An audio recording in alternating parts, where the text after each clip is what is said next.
Well, hello, everyone. Welcome to tonight's evening edition of The Goldie Show, where we talk about all things geopolitics, Middle East, the Islamic regime, Iran, Islamic terrorism, and much more. I had a whole show planned tonight where I was going to be analyzing President Trump's statements from the last week or so when it comes to Iran and the Islamic regime. However, as you all know, we have some breaking news. And I mean, this breaking news, I mean, it doesn't come as a surprise, right? It doesn't come as a surprise because based on what the terrorist and illegitimate Islamic regime occupying Iran did yesterday, we knew that the United States was going to retaliate. Now, the level of retaliation, we are not sure yet. But let's dive right into this because this is a breaking news story. And so, yeah, let's just dive right in. Guys, get comfortable. And tonight's drink, sparkling water drink, is blueberry pomegranate. So there you go. Welcome, guys. And let me know in the live stream chat where you guys are all tuning in from. And yeah, I apologize. I pushed my live stream back a little bit because 2C was just live streaming earlier. And I have first of all, I have a lot of respect for 2C. And whenever he, goes live, I want to make sure that I'm not, going live at the same time because he always has the most amazing updates as well. And, he is one of the few people that gives the most reliable breaking news on occupied Iran and the Islamic regime and the Iranian revolution. So there you go. All right, so let's just dive right in.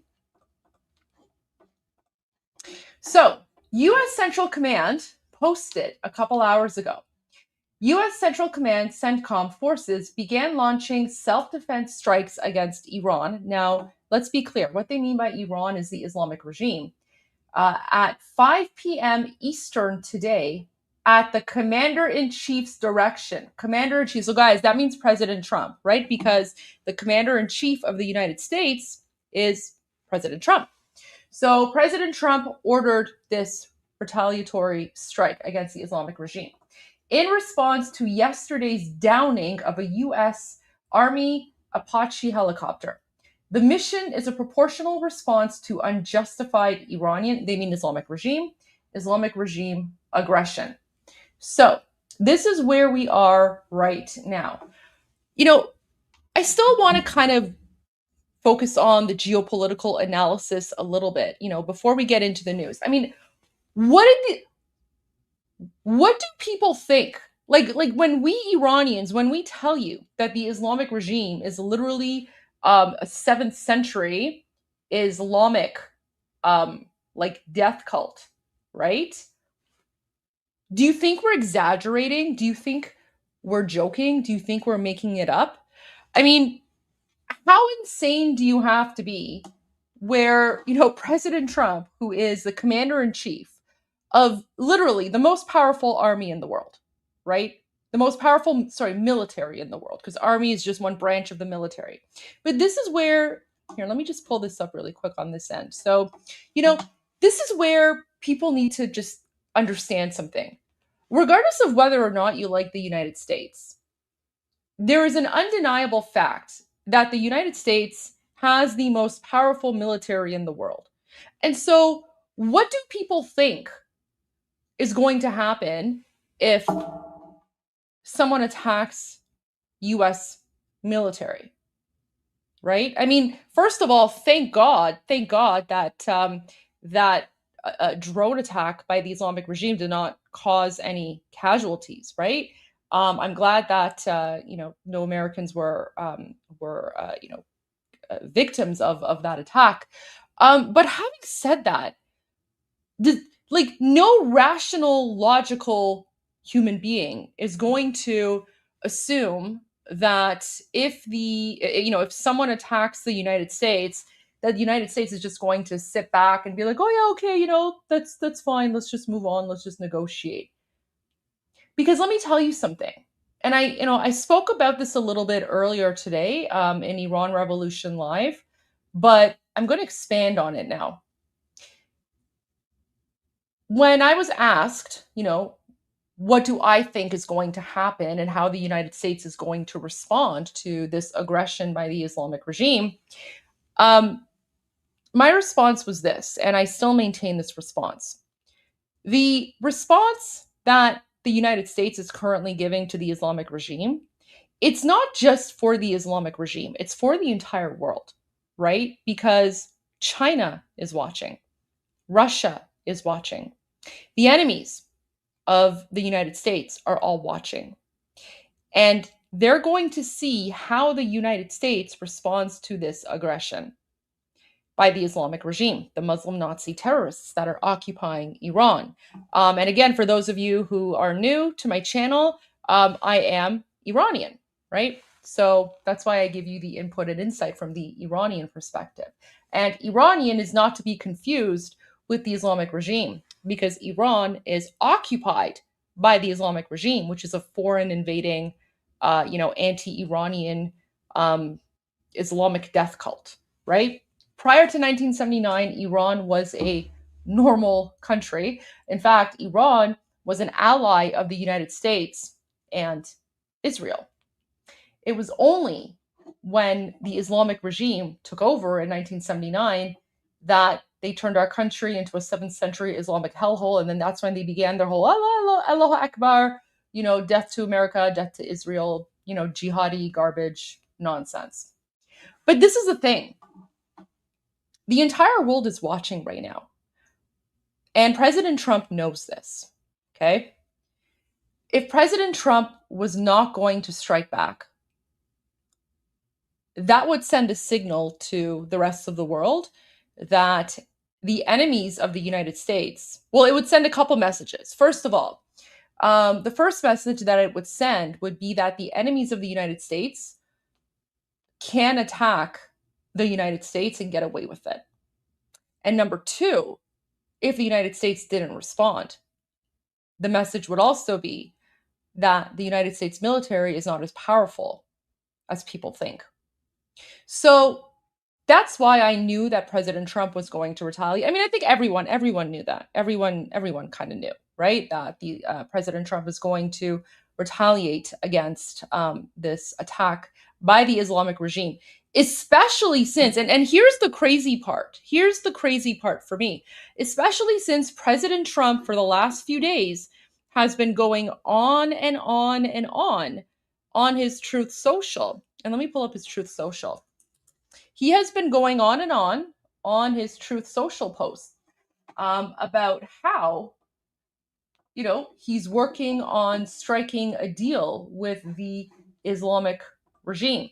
So let me just pull this up. And guys, by the way, I'm keeping an eye on Fox News because I do want to go to the breaking news as well from Fox News. But let me just go to some of President Trump's most recent posts here. Wait, I want to go to the bookmarks because I bookmarked all his posts. So, I mean, here's the thing. Like literally just one day ago, President Trump said, both sides, Israel and Iran, are looking to do an immediate ceasefire. Yeah, okay. How did that work out? President Trump, okay, so let me just read the whole thing and then I'll give my analysis. Final negotiations on peace are proceeding. It's interesting. You know what? This is the thing. It's interesting that he has peace in quotation marks. I'm not sure what that means.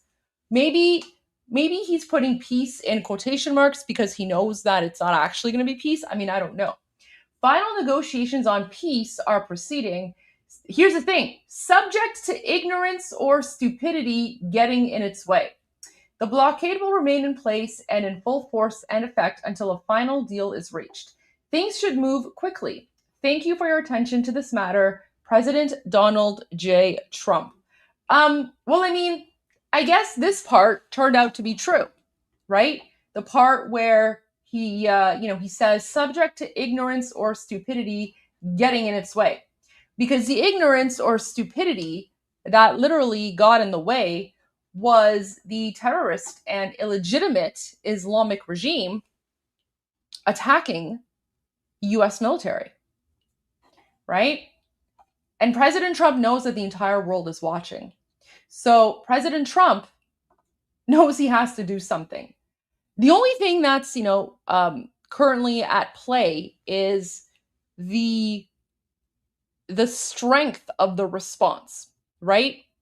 For many of us, Iranians, myself included, we just want President Trump to eradicate the Islamic regime. We just want President Trump to get rid of them because the Islamic regime is literally a cancer on this planet. You cannot trust them. You cannot negotiate with them. And like I've said on my media interviews several times on, Newsmax and other places, if their lips are moving, they are lying. Full stop. If their lips are moving, they're lying. So let's see what started all of this. And then we're going to go to Fox News because I think there's going to be some breaking news there. And of all the mainstream media, I trust Fox News the most. So CENTCOM posted earlier today, about 12 hours ago, U.S. Army crew safely rescued after helicopter lost at sea. At 7:33 p.m. Eastern on June 8, 2 crew members from a U.S. Army AH-64 Apache were rescued by American forces after their helicopter went down near the coast of Oman while patrolling regional waters. The soldiers were safely rescued within approximately 2 hours and are in stable condition. The cause of the incident is under investigation. Rescue efforts were led by the U.S. Naval Forces Central Command and the 82nd Airborne Division, with support from U.S. Air Force and Navy units, including U.S. 5th Fleet's Task Force 59. So after this, President Trump, a few hours ago, he confirmed. So he gave more info and details on this. So this was 7 hours ago. President Trump posted, "I've just been informed by our great military that last night the Iranians," he means the Islamic regime, "shot down one of our highly sophisticated Apache helicopters while patrolling over the Strait of Hormuz. There were 2 pilots involved. Both are safe and uninjured, thank God. Nevertheless, the United States must, of necessity, respond to this attack. Thank you for your attention to this matter. President Donald J. Trump. Okay, Jesse Waters is just starting. So I do want to go to Jesse Waters prime time because I have a feeling that he will probably be speaking about what's currently happening. So I'm just keeping an eye on that really quickly on the sidelines here. But I want to go to the most recent post by CENTCOM, which I just shared with you guys. So now we have this. So based on the fact that President Trump confirmed that it was from, all right, wait, Jesse Waters is starting. Let's just go here and then we'll continue. Just closed in Maine, where Democrat Graham Plattner's on the ballot. The first results now. All right, so that's not about Iran yet, so we can go back to the Iran news. I will go to Jesse Waters as soon as he starts speaking about Iran. So going back to U.S. Central Command. So CENTCOM again confirmed that now they began launching self-defense strikes against Iran at 5 p.m. today at the Commander-in-Chief's direction, which basically means President Trump confirmed the strikes that are just happening. In response to yesterday's downing of a U.S. Army Apache helicopter, the mission is a proportional response to unjustified Iranian aggression. Again, he means Islamic regime aggression, right? So that's where we are right now. Let me go to this post from Fox News. We're learning. Wait, let me just make this bigger here. And I'll see if I can, I'll see if Fox News has uploaded anything. We're learning more about the U.S. airstrikes in Iran. Let's go back to Jennifer Griffin with the latest. Jennifer? Well, we've just learned from senior U.S. defense officials that the strikes are ongoing as we speak right now, and that some of the targets that we can confirm at this point are air defense systems inside Iran, as well as radar installations. We're learning more about the U.S. airstrikes in Iran. So that's pretty much all we have from Fox News right now. Let me see what else I can find, though, because it's hard for me to kind of multitask. Oh, I don't know. Let's see what this is. Yeah, it was certainly amazing. It was. I think mostly cheers. It was loud and it was very enthusiastic. Last night wasn't political. Trump's been sitting courtside at the Garden for. All right, no, it's still not about Iran. Okay, still not about Iran. So let me go to the next posts here. And then as soon as Jesse Waters starts talking about Iran, we'll definitely go towards that. Okay, so the Islamic regime is even confirming. Okay, so the Islamic regime is even confirming these strikes now. Guys, so Shin is one of the most reliable and trusted OSINT accounts out there. So he literally posted 1 minute ago. State-owned Mehr News. So Mehr is one of the Islamic regime propaganda media outlets. Explosions were heard in Qishm and Bandar Abbas, Hormozgan province. Let me show you where that is. So let me just pull it up here for you guys. Okay. Let me just make it bigger. Okay. So this is Qishm here. And then where's Bandar Abbas? Bandar Abbas is like somewhere right there too. Oh yeah, there you go. So there's Bandar Abbas. Okay, there's Bandar Abbas and there's Qishm. And then it's literally right in the Strait of Hormuz, right? So you can see Iran is here. And so that's Qishm Island. So that's where strikes have been confirmed by Islamic regime state media, which means if the Islamic regime itself is confirming that strikes happened, that means they can't hide it. That means the strikes are too big to deny. Because usually the Islamic regime in their propaganda media outlets, they'll try to deny what's going on. but obviously they can't do that right now. All right, so that's the most recent one. And then he continues. So 6 minutes ago, several blasts felt in Qishb between, I guess this is like some coordinates or something, presumably from Bandar Abbas. And then he's sharing like a post about that. Blast in Bandar Abbas. So again, if we go to Bandar Abbas, right? Bandar Abbas is here. So Bandar Abbas is like literally opposite Qishb Island. This is Qishb. This is Bandar Abbas. Bandar Abbas is a really important city strategically when it comes to the whole situation in the Strait of Hormuz, because there's a lot of IRGC bases there. Now, keep in mind, as always, the strikes against the Islamic regime are very targeted. So, some people will say, oh, Iran is being targeted, Iran this, Iran that. No, the United States and Israel have never actually targeted Iran. They've only ever targeted the Islamic regime that's occupying Iran. That's a really important distinction that everyone needs to make. It's very similar to like during World War II, when the Allies were attacking Nazi Germany. They weren't attacking German civilians. They were attacking Nazi Germany that was occupying Germany. They were attacking Nazi Germany that was occupying France, right? So you have to keep that distinction in mind. It's unfortunate that, sometimes people are lazy and they'll just say, oh, Iran this, Iran that. And that confuses a lot of people, because that makes people think that the strike is against the Iranian people or the Iranian nation or, Iranian civilian targets. That's literally not the case whatsoever. All of the attacks by both Israel and the United States have always been against the Islamic Revolutionary Guard Corps and the Islamic regime, which is an occupying force, right?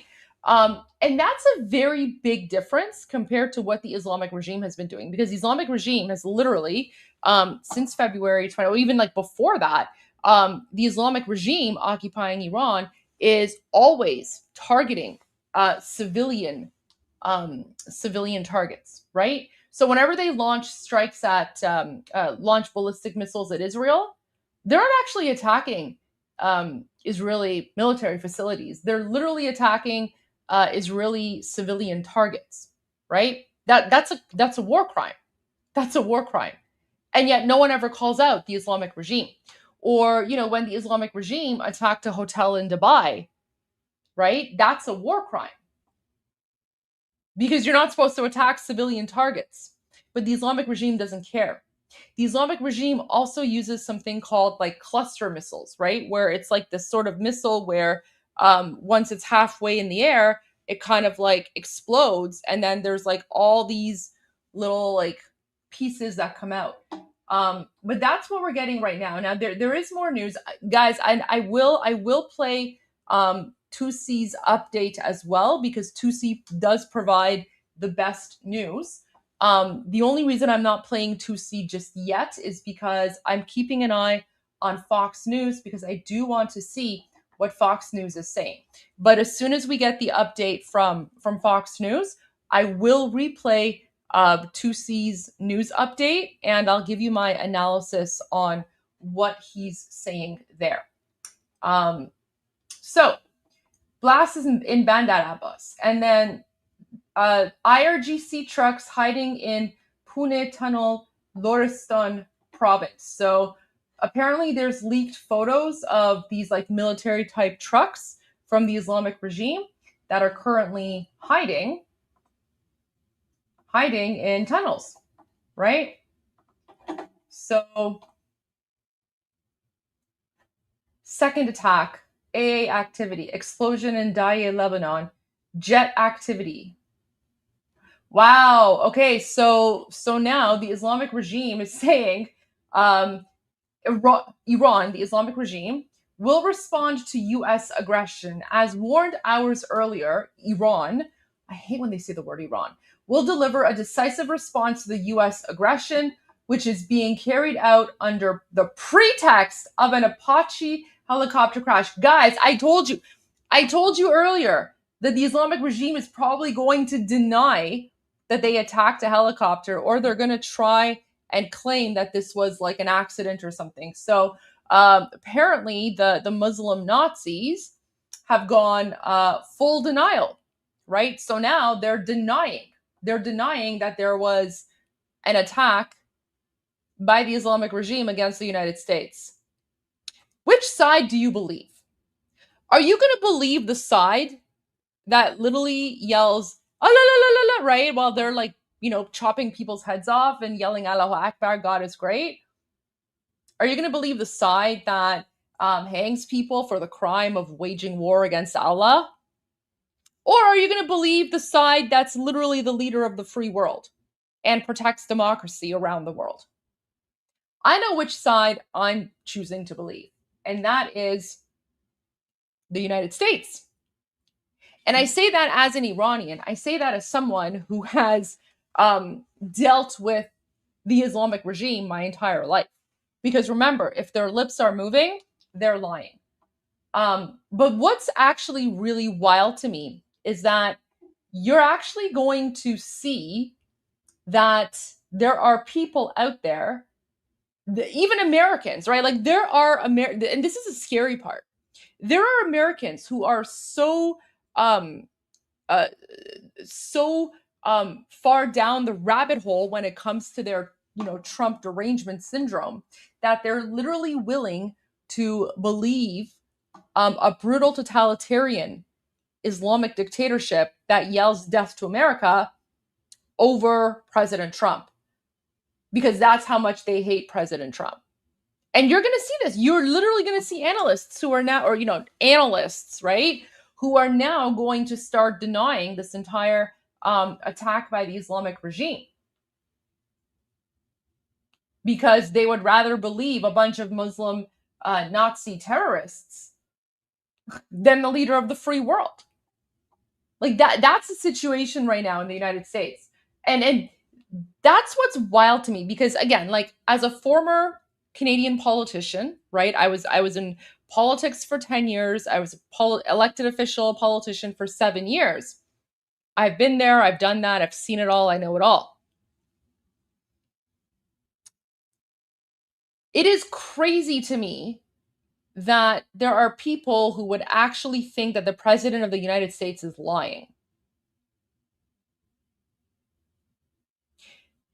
When it comes to fighting terrorism, when it comes to fighting your enemy, that should not be a partisan issue, right? Like you can disagree on various, public policies or, whatever the case may be when it comes to politics.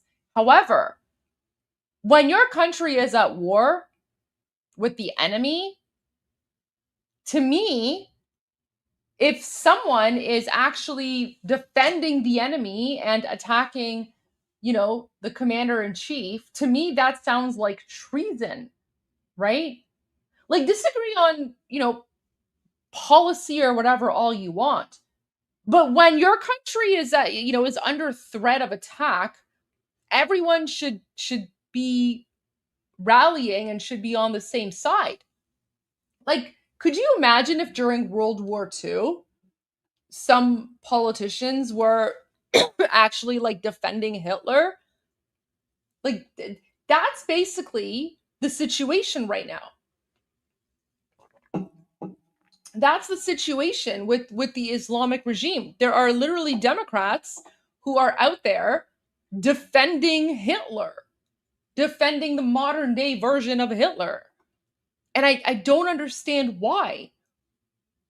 Especially since the Islamic regime is using the social media posts of Democrats. They're using the statements by Democrats in the media or in Senate committee hearings or whatever, and they're airing them on Islamic regime state TV as propaganda, right? Like the Democrats have pretty much become the useful idiots of the Islamic regime. They're carrying water for the same people that literally want to murder them.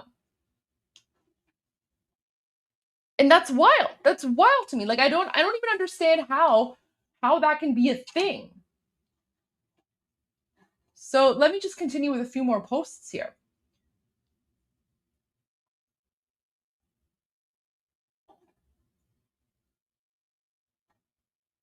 Explosions heard in Sirik area, Hormozgan province. So Sirik is, again, guys, so all of the explosions and boom booms that you're hearing, they're all sort of in the same place, okay? So this is Tish, this is Bandar Abbas, and then Sirik is here. Where's Sirik? Sirik is here, okay? So when you kind of zoom out a little bit, it's all in the same place. Like these are the sort of the top 3 places where IRGC bases are located in the Strait of Hormuz. Okay, so again, it's all in like the southern part of occupied Iran. So Qish, Bandar Abbas, and then Sirik is right there. Okay, so that's where all the explosions seem to be happening. Now, there's also explosions in Najaf. That's just the United States, exterminating the proxy terrorist forces of the Islamic regime. Okay. Wow. So guys, before the United States targeted the Islamic regime, apparently the Islamic regime put out an actual media statement saying, regarding Donald Trump's recent claim of Iran downing a U.S. helicopter and a subsequent threat of military retaliation, Hadi Mohammadpour, a member of parliament representing Mashhad, stated in an interview with Mehr News Agency. Trump's assertions are less grounded in reality and more consistent with his habitual strategy of psychological warfare in the digital sphere. Guys, psychological warfare in the digital sphere. This is 100% pure gaslighting. Guys, if there's one thing that the Islamic regime is good at, it's psychological warfare in the digital sphere. And we've shared a lot of these videos with you, like their AI Lego videos, their fake news videos. Guys, the Islamic regime literally has a ministry called the Ministry of Cyber Warfare. And the entire purpose of this ministry is to engage in psychological warfare in the digital sphere. They have been doing that since like November 2010. November 2010, they have been doing that. They literally have bot farms in Pakistan and Bangladesh and, I don't know, wherever there's like super cheap labor.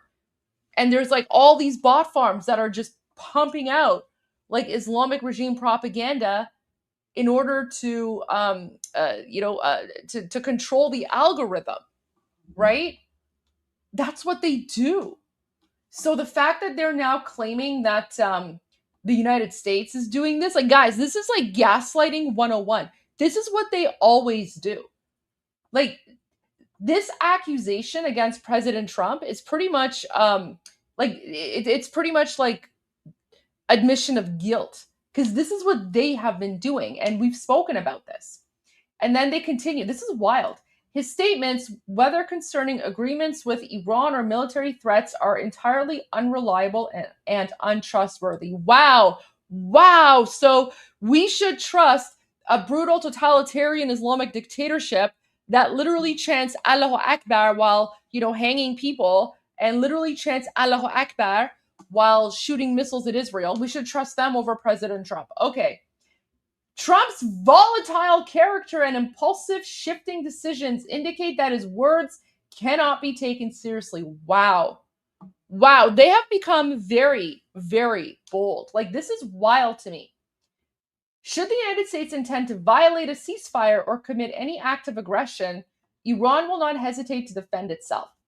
All American military bases in the region are within the range of our defensive capabilities. If the enemy dares to act, Iran will deliver a strong and decisive response to any threat. That's crazy.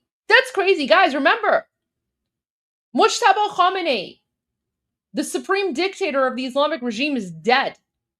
He was assassinated. He was exterminated like the piece of garbage that he was on February 28th.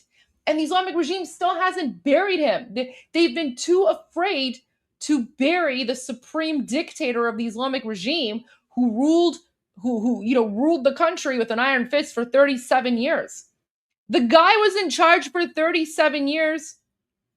He was exterminated like the piece of garbage that he was before he even knew that the war began. By the way, for the last 37 years, he had been calling for war against the great Satan, which is the United States, and calling for war against the little Satan, which is Israel. For the last 37 years, he had been calling for war.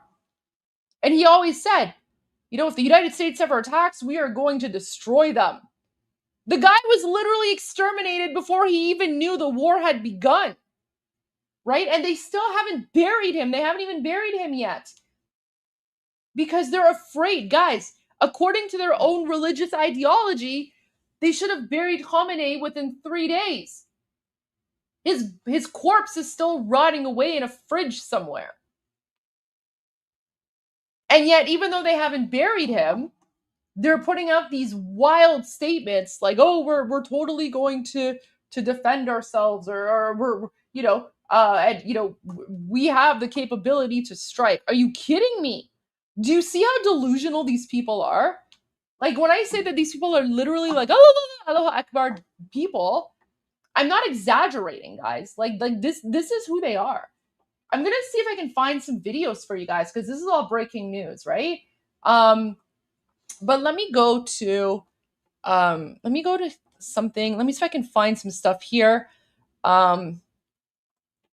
Because I'm keeping an eye on Jesse Waters, but all right. Okay.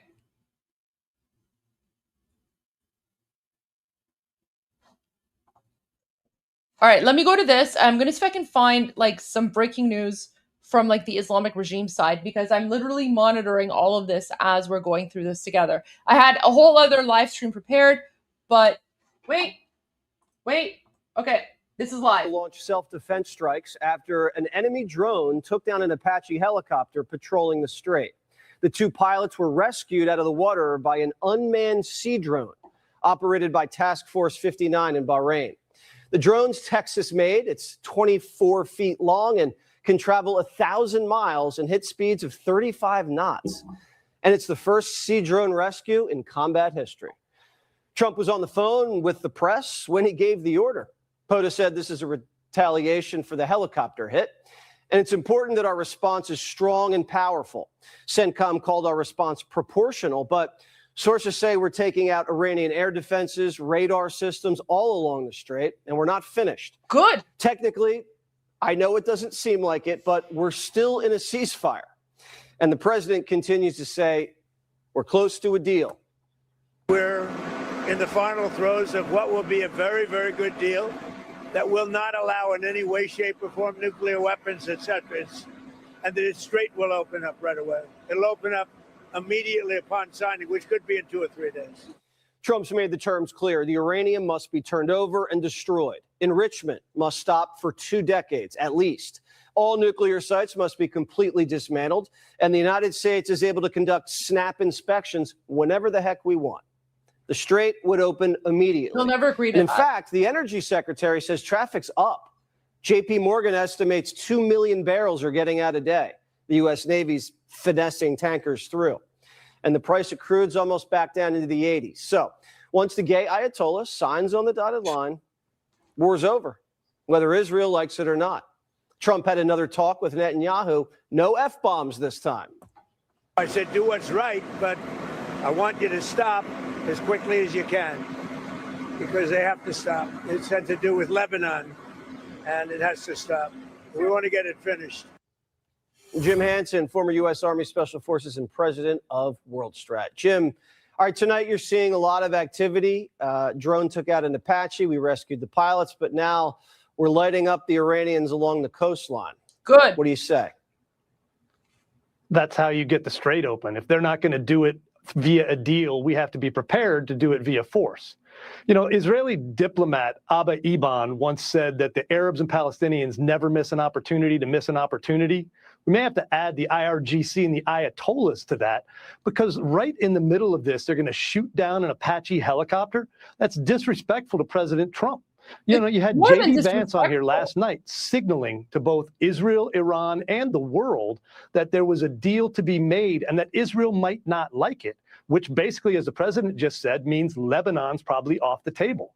That's a gift to Iran, and they slapped him in the face. Do you think it's a rogue commander cut off from command and control, or do you think this is the hardliners trying to sabotage the peace deal?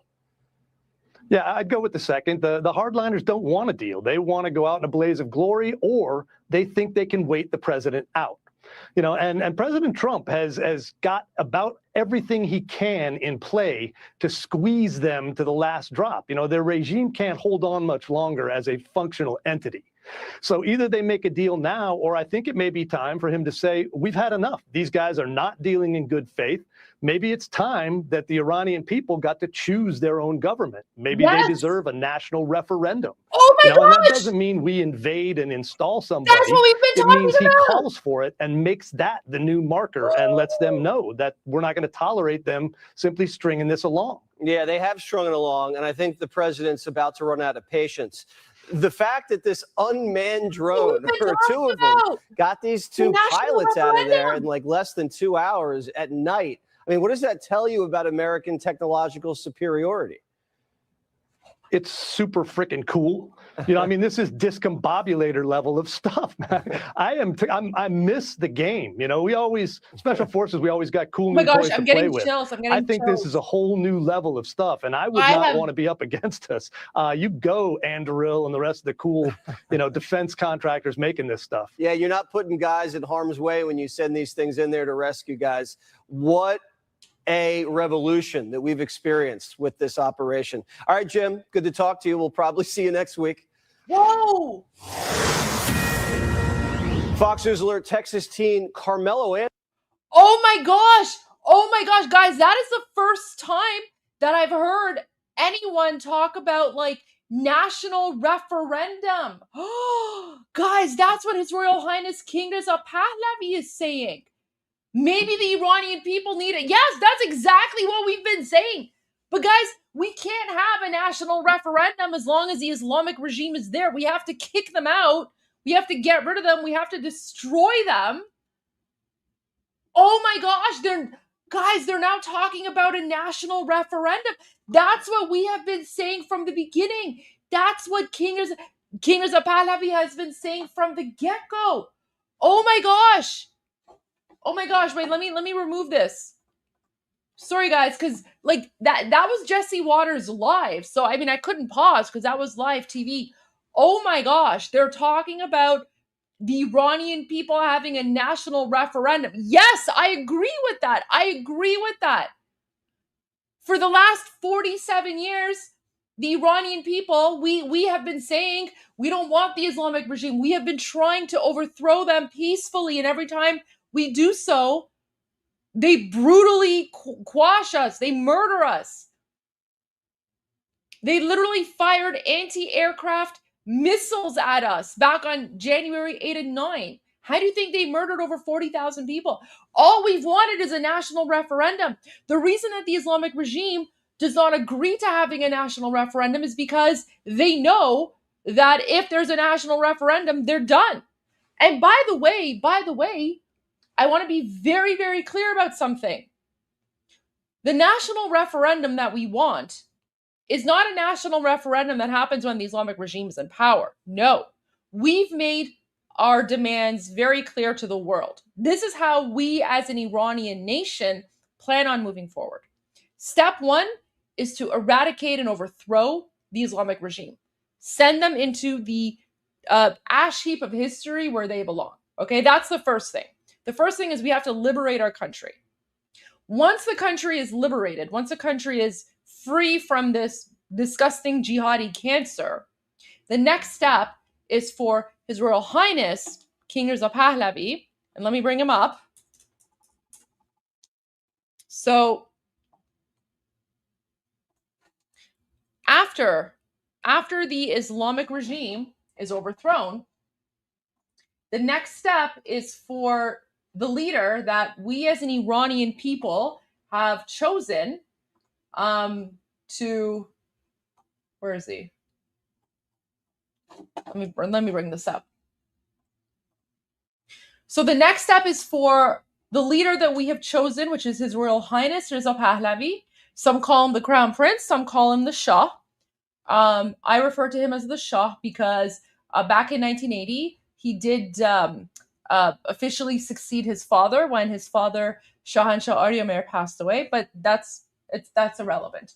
Anyway, so we've all agreed that he is the transition leader. And over 40,000 innocent unarmed Iranians paid for that choice with their lives, right? They paid for that choice with their lives, chanting, "This is a final battle. Pahlavi will return." They chanted Javid Shah, which means long live the king. And they also chanted "In akharin nabarde Pahlavi barmigarde," which means this is a final battle. Pahlavi will return. Anyways, so this is His Royal Highness Reza Pahlavi. He is the leader. Not only is he the Shah of Iran, he is the leader of our Iranian Lion and Sun National Revolution. And for over 4 decades, he has been working towards achieving national glory, freedom, legal and political equality for Iran and Iranians, and a democratic and accountable government. In this path, he acts as a link between freedom-seeking Iranians. Now, here's the thing. We Iranians, we're not going to have a referendum until after the Islamic regime is thrown out. Because what's going to happen, and I'll explain to you exactly what's going to happen. When the Islamic regime is eradicated, His Royal Highness Reza Pahlavi is going to step in as a transitional leader with a temporary transitional government. This temporary transitional government will only be in place insofar as to keep the country running, to prevent some sort of power vacuum or whatever the case might be. And that transitional government is going to be responsible for running the referendum, okay? Because we don't want a referendum to see whether or not we want the Islamic regime to stay around or not. We've already decided. We've already decided that we don't want them around. And the reason that the Islamic regime murders us when we rise up is because the Islamic regime knows that its rule over the Iranian people is completely and totally illegitimate. Okay? His Royal Highness has the support of over 85% of Iranians inside of occupied Iran and outside of occupied Iran. 85%. When I was an elected official, I got voted in my district with one of the, higher end electoral, voting proportions. I got voted in initially with 51%. 51% of support is considered like a major victory, right? Most politicians get voted in with 33%. His Royal Highness Reza Pahlavi has at least 85% support of the Iranian people, if not higher than that. So yes, we're not going to have a referendum when the Islamic regime is still in power because we don't trust them. Like that would be like the equivalent of saying, like when Nazi Germany was still in power, then Nazi Germany, Hitler comes and says, okay, let's have a referendum to see if people want Nazi Germany or not. Like, do you actually think they would do that? A totalitarian, brutal dictatorship? Obviously not. So we can't even have the referendum until after the Islamic regime is overthrown and sent into the ash heap of history. But we are off to a very, very good start. Guys, I do see that there are some super chats. I will go to the super chats momentarily, probably in about 10, 15 minutes. And then we're going to go back to the news cycle because I want to see what Sean Hannity says. But the fact that we're now hearing about this talk of a referendum in mainstream news on Fox News, that's huge. That is huge. That means we are closer than ever. Wow. I was so shocked by that. That was really good to see. It's nice to see that, there are people out there who are paying attention to, what Iranians want and, what we are saying. So yeah, wow. Okay, let me go to a few more videos from Fox News that I wanted to share with you guys. And then afterwards, we will go to some of your super chats, and then we'll continue with the breaking news because I definitely want to tune in to Sean Hannity at 9 p.m. and see what he is saying. All right, let's go to this. U.S. military conducting new strikes. Fox News alert: the U.S. military conducting new strikes in Iran. Quote, U.S. Central Command forces began launching self-defense strikes against Iran at 5 p.m. Eastern today at the commander-in-chief's direction in response to yesterday's downing of a U.S. Army Apache helicopter.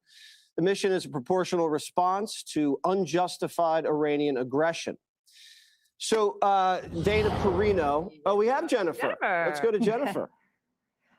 Hi, Jesse. Well, we've just gotten word that based on that CENTCOM statement, we had extended this. The president had indicated that he must respond given that there were 2 Americans in that Apache helicopter that had to be rescued at sea earlier today. So we were expecting this, but what's interesting from the statement that CENTCOM just put out is that it described these as defensive strikes, and they said that they would be proportional. So what we're looking at right now, there are some indications, there's some explosions in a port city called Sirik.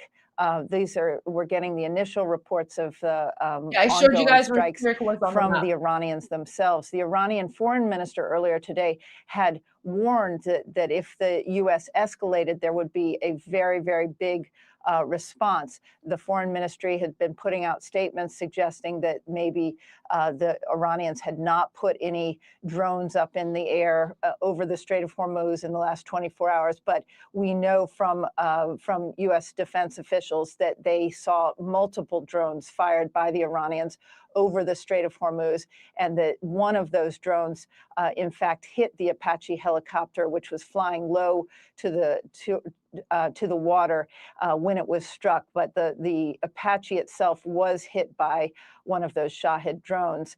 The 2 crew members who were rescued are safe right now. They are stable. But what is notable is that they were rescued by this autonomous drone, this surface vessel. It's the first time that a Corsair is a 24-foot sea drone. It was sent to rescue these 2 crewmen who were in the water for 2 hours. But that was the quickest and safest way to rescue those 2 airmen who went down with the Apache helicopter. But it made history in terms of the rescue, because this Corsair, which is made by the company Saronic, and it's the first time we've ever heard that it's been used for this kind of a rescue, and no other military has this kind of a vessel. It's really an extraordinary vessel because it can carry a 1,000-pound payload. It can go 1,000 nautical miles. And now we know it can rescue airmen who are out at sea. So we'll bring you more when we know more. But the CENTCOM said that these strikes started about 28 minutes ago. They are ongoing. They are not complete.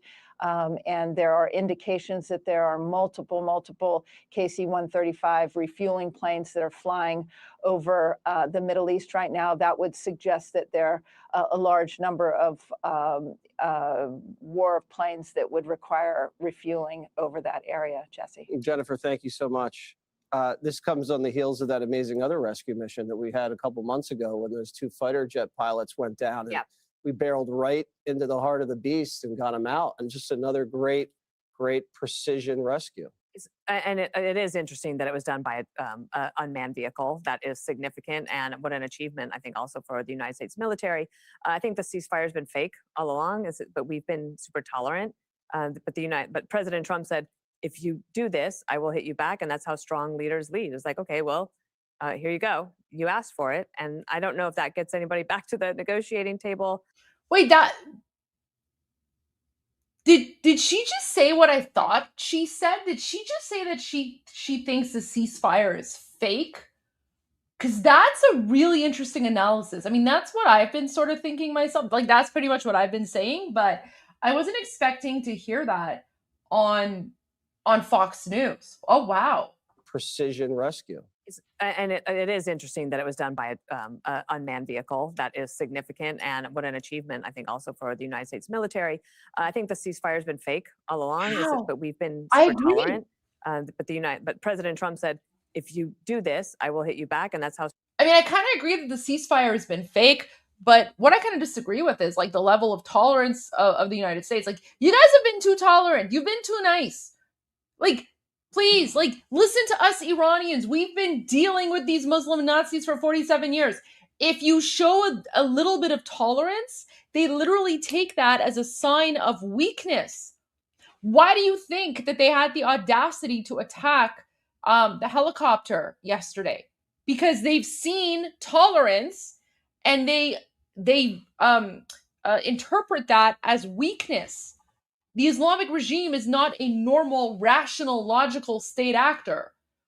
Like, do you not recall, like, just like a few weeks ago, they were literally like on like Islamic regime state TV, they were showing news anchors like shooting at images of President Trump, calling for his assassination, right? I mean, let me pull this up for you guys. Like, I'm not exaggerating. Like, these guys are crazy. They're literally insane.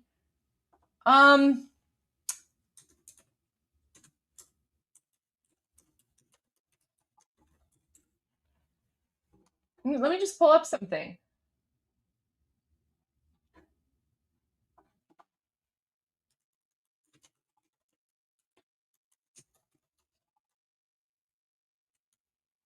I have to find it now, but where is it?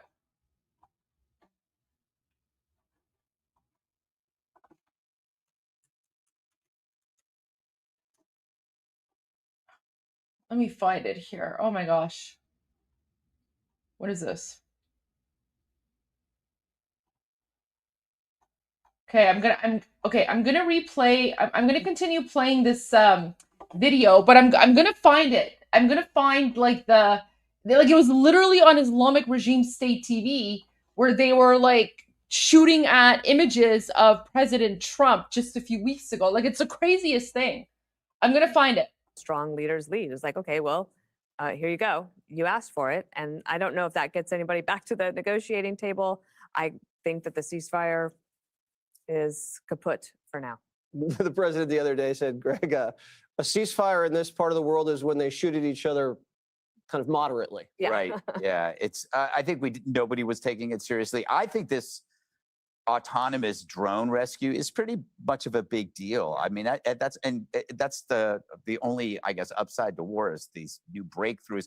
But it has a 1,000-pound payload. That's basically like 5 airmen or 3 cast members of The View. So I worked all the way to get to that joke. But I do feel like this war, and this is on me. It's not on the. It's like I feel like it's the show Survivor, where it just keeps going on and on. What series are we on now? Maybe 20 years ago, I wouldn't be this impatient or this jaded. I don't know what happened, but it feels like we have such a short. Maybe it's healthy. We have just a short fuse for this stuff, and I think the Russia-Ukraine war kind of just like that thing's been going on for almost 5 years now, 4.5 years, that we've kind of just like started to treat war like something in the background, which is not really good. Mm-hmm. Well, luckily this operation, we've had very few casualties. That is true. Hopefully we keep it that way. Harold. I don't know if Jennifer's still with us, but I was curious. I imagine because of our response and the way it was proportional, she said it was a port city, it was expected. But at one point earlier today, we thought this might have been an accident on the part of the Iranians. So clearly, that I assume because of our reaction and the ongoing attacks there, that is not the case. I guess the questions I would have would be, does this escalate? To what extent does this escalate the attacks from Iran on our allies in the region? And for that matter, does it restart? Are we going to restart military activities? Now, I want to be very clear. I thought we never should have stopped our military activities, even while negotiations were underway, just to ensure that the Iranians knew how serious and how meaningful how intentional we are in wanting to ensure they get no weapons, that they can't develop a nuclear weapon. But I'm curious if Jennifer's still there. What does she think how much of an impact does this have on negotiations between us and the Iranians, for that matter, between our Gulf allies and us? Yeah, the President Kennedy has been so patient during the ceasefire and has really given peace a chance. And everybody's wondering, how long is it going to take before he kind of changes things up? Well, Jesse, I always like to provide Rachel Maddow with some talking points. I realize she only works one day a week. But this is obviously the President of the United States just changing the subject after the rain of boos at last night's NBA Finals game. No, but it's, I think that this is an important point in this incursion. I think that, an unmanned maritime drone vehicle, that's really fascinating. And it just goes to show where the development has been in the military, because there's been a lot of discussion about using, a $2 to $3 million missile to shoot down a $30,000 drone. So as the military under Pete Hegseth has been working diligently to expand our counter drone technology, this is one of the projects, obviously, that is far less expensive than some of the traditional items of warfare that we have seen. And it will also be a very interesting tipping point, not just in terms of drone technology and how we fight our enemies, but how do the hawks in this administration respond here? Do they use this as an entree to expand the fighting? Or is this going to be something that is quick, dirty, and precise to get all the parties back to the negotiating table? So in that sense, it could be an important inflection. It appears that the only thing that's preventing us from based on reporting, and the president's not calling me and sharing any information, nor is Mr. Witkoff or Mr. Kushner, but it appears that the real sticking point here is the nuclear dust and their ability and capacity to develop a nuclear weapon. Breaking response. We put on the table a 20-year plan for them to suspend and. Okay, guys, stay tuned, because right after this, I just found footage from the Islamic regime. And apparently this is how they're going to respond. So as soon as we're done this, we're going to go to Islamic Regime TV, like Durka News Network, right? We're going to infiltrate. We're going to spy on the terrorists, and I'll explain to you what's going on. Not pursue any kind of nuclear weapon. They came back with a 10-year. That's what the reporting suggests. And now we may be at a 15. We may be able to settle that 15 years. But what I can't quite get my head around, my arms around, they are still launching ballistic missiles.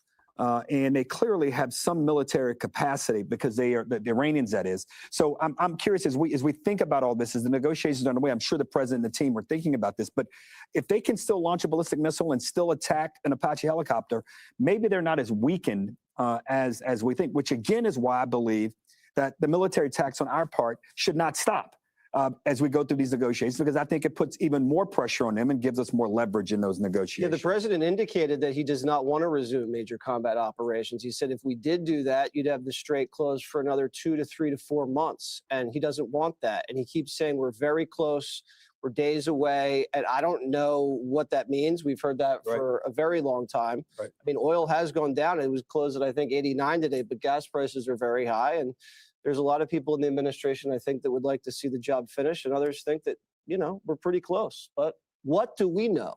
That has never stopped us. Yeah. Too bad they demonized Tesla, Jesse. Be sure to like and subscribe for all the Fox News latest on YouTube. Wow. Okay.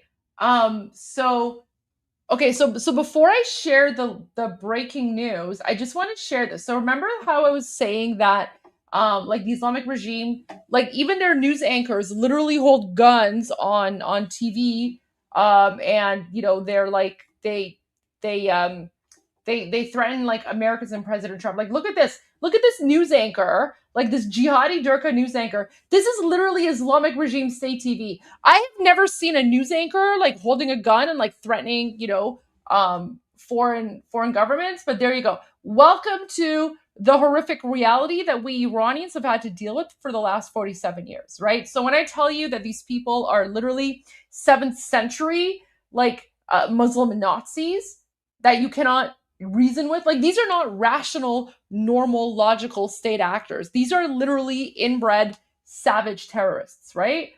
Like, just از watch this. میدان ونکبری منم اسلحه فرستادن که بنده مثل همه شما مردم کار با این اسلحه رو یاد بگیرم. Oh man, okay, I need to stop this because I don't want YouTube to like take my live stream down, right? Because that's what happened last time.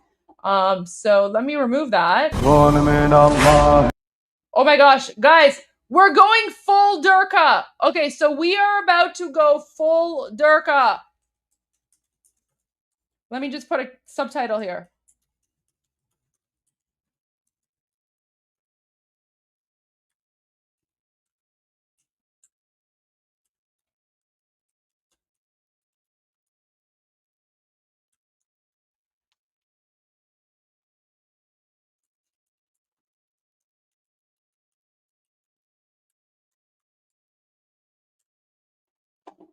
I have to put a disclaimer so that if anyone like if anyone joins in like while I'm playing this, that they're not like totally terrified. Guys, I'm not with the Islamic regime. I'm against the Islamic regime. I'm just exposing them. They're literally playing like some weird Arabic song.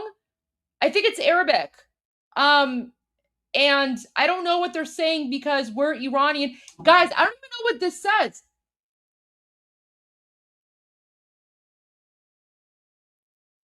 Wait, let me take a screenshot. Let me find out what that says. Am I not able to read that? Like, what does that say? Yeah, it's Arabic. This is not even Persian. Right? Let me just translate this in ChatGPT really quick. Guys, so when I tell you that the Islamic regime is like a Muslim, Nazi, foreign, Arabic occupying force, this is what I'm talking about. They're literally writing on their rockets in Arabic. I'm Iranian. I speak Persian. Iranians, we speak Persian. Our language existed for thousands of years before Arabic and Islam were invented. And yet this entire video, I think the music is Arabic. And here, let me just upload like this and let me just see what it says.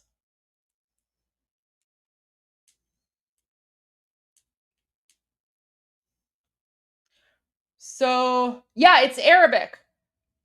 It says, and you did not throw when you threw. Oh God, guys! Oh my gosh! This is a verse from the Quran! Oh my gosh! Guys, they're literally writing like verses from their Quran, you know, from their Allahu Akbar book. They're literally writing verses from their book onto this ballistic missile that they're then gonna shoot at someone, right? Welcome to the Islamic regime occupying Iran, right? Where all they do is Allahu Akbar, and right? So, right. Welcome to the religion of peace, right? Welcome to the religion of peace. Yeah, that's Arabic, and it says,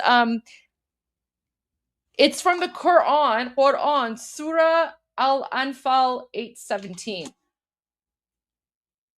And you did not throw when you threw, but Allah threw. So something about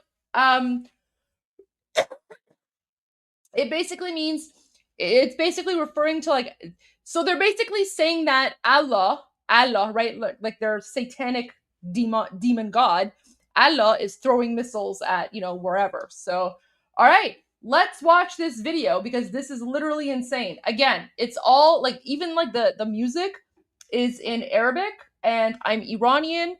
I speak Persian. I don't speak Arabic. I have no idea what they're saying, but this is why we Iranians say that our country is being occupied by a foreign invading anti-Iranian force, right? All right, let's watch this together. And at least, you know, if I have to watch this and be traumatized, we can watch it and be traumatized together. All right, they're literally playing like Arabic music. I don't know what it's saying. Guys, if there's anyone here who understands Arabic, let me know what they're saying. I have a feeling it's something about like, hey dad, and like, I don't know, Allah, or, you know, whatever their religion is. But yeah, like it's like they're going full like Allahu Akbar. So Babylon is saying that it's from Iraq and it's for Imam Hussein. Oh, okay, yeah. So it's for one of their like, Arab warlords, right? Like Hussein was one of their warlords. Hussein is one of the ones where they're like Hussein, and they literally beat their chests and they're like, oh, no, Hussein. And yeah, it's Arabic. And yeah, guys, the Islamic regime comes from Najaf in Iraq, right? So this is why we say like they're not even Iranian. Most of them come from Iraq. And yeah, this is literally like Arabic music from Iraq, and they're singing about like some dead Arab warlord named Hussein. Guys, you know what? I bet you this music is copyrighted. So pay attention and like watch this now, because this is probably gonna get like a copyright strike, which means afterwards I'm gonna have to go and like remove the audio here. But thankfully, I am also streaming on X and Rumble and Twitch and Kick. So the unedited version will be on those channels. But on YouTube, I will have to like cut this part out because I have a feeling like guys, like the Durkas, like they're very sensitive about their music too. It's like even if I play like a short clip, all of a sudden, it goes like full copyright strike. Like, you can't play this music; it's copyrighted. I want to mute the music because you guys need to see this. You need to, guys. This is so. See, Tasnim News. Tasnim News is one of the Islamic regime media outlets. So you guys need to see the Islamic regime propaganda that they are currently putting out. Okay, like they're literally putting out propaganda where they're like Allahu Akbar, Muhammad, Jihad, whatever, right? While they're like showing images of missiles, right? Like this is what they are. This is what they are. Do you think you can negotiate with these kinds of people? Do you think you can do you think these people are rational or logical in any way, shape, or form? Like these people are literally insane. And I want to show the whole thing because you guys need to know what we Iranians have been dealing with for the last 47 years. Like, this is wild. But I just guys, you can hear the chains. You can hear the chains in the background. You can hear the chains in the background from when, like, they're, like, whipping themselves. Like, guys, like, the jingly sound, the jingly sound, that's the sound of chains because they're, like, it's, like, as if they're, like, whipping themselves, right? So this is like some sort of like Haydar song where they're like mourning about like they're some dead Arab warlord from like 1400 years ago, right? The guy was like a warlord, pedophile, whatever. And then like he died, and then ever since then, all the like Shia Arabs are like, oh, la, Imam Hussein, and then they're just like they whip their backs with like jihad stuff. All right, wait, let's go to Sean Hannity. Let me see if this is. Oh wait, no, Sean Hannity's talking about. Oh wait. Okay. Sean Hannity's about to go to Iran. Let's play this. We'll have a full report. That's straight ahead. Also tonight, 19-year-old.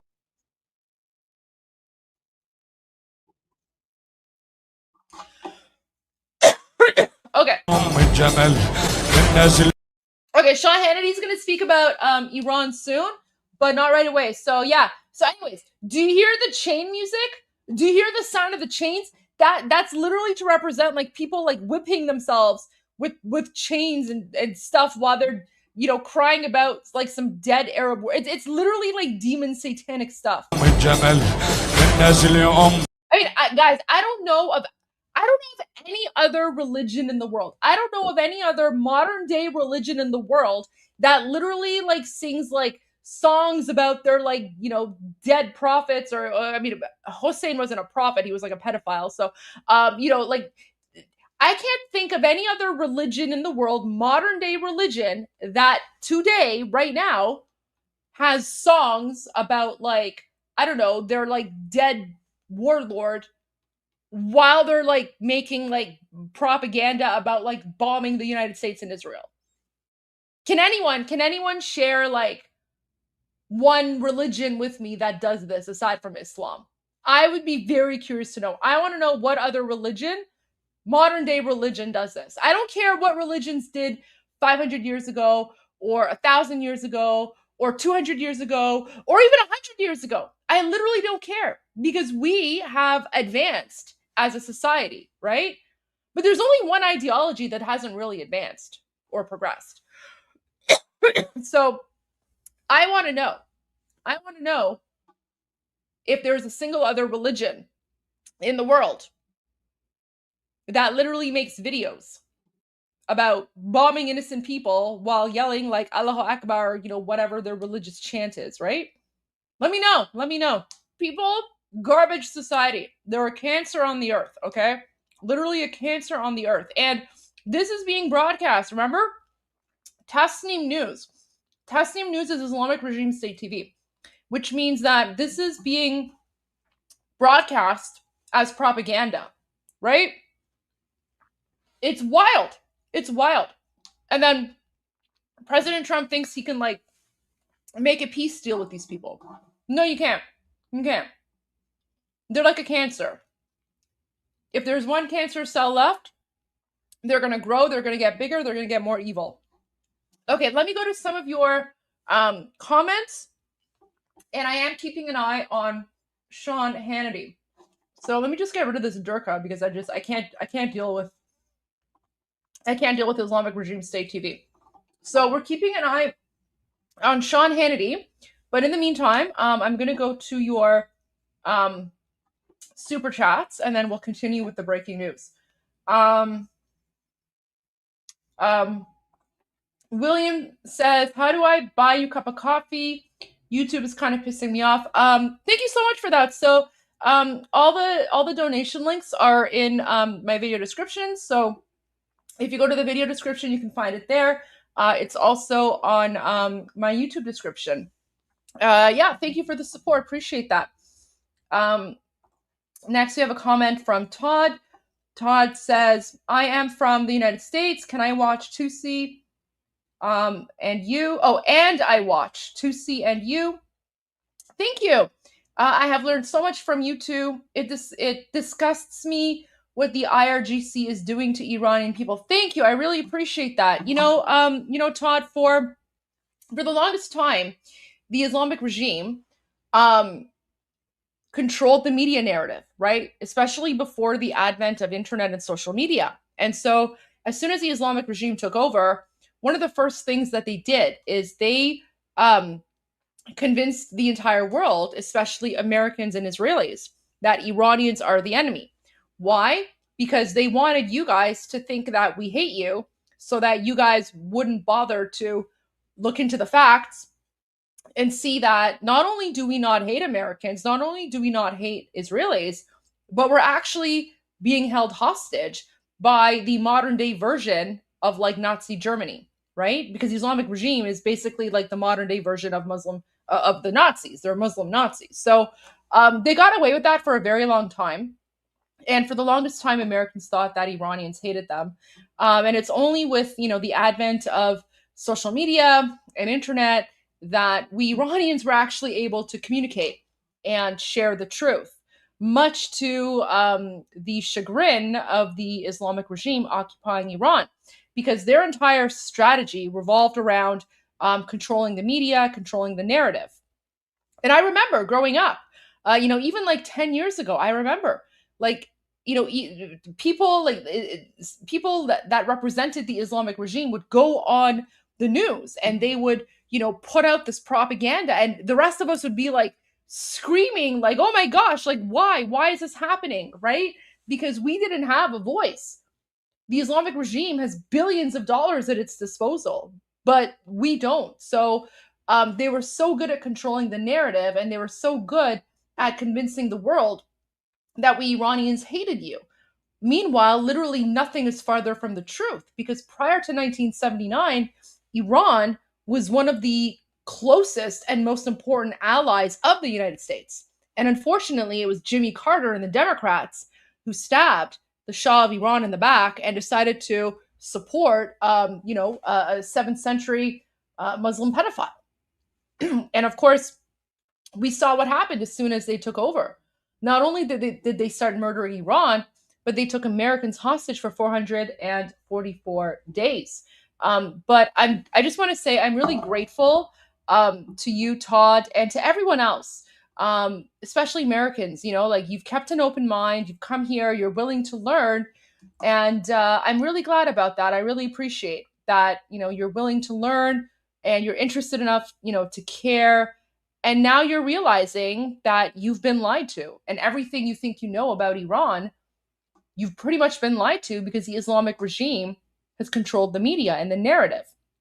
And that's why, people like myself and Tusi and Armin and others, we're viewed as threats to the Islamic regime. Don't forget, I still have a bounty of $250,000 on my head, right? I have a $250,000 bounty on my head that the Islamic regime put out there, because I just have a YouTube channel and I'm speaking truth to power, and that scares the Islamic regime. The only thing I want to say about the bounty is that's really insulting. I'm worth at least $1 million, but I have a feeling the Islamic regime is running out of money. So I don't know, maybe that's why they can't afford $1 million bounty on my head. So like I said, just have to settle with the 250,000 K, but it is what it is. But thank you, Todd, for being here. Really appreciate you and the comments, and thank you so much. It means a lot to me.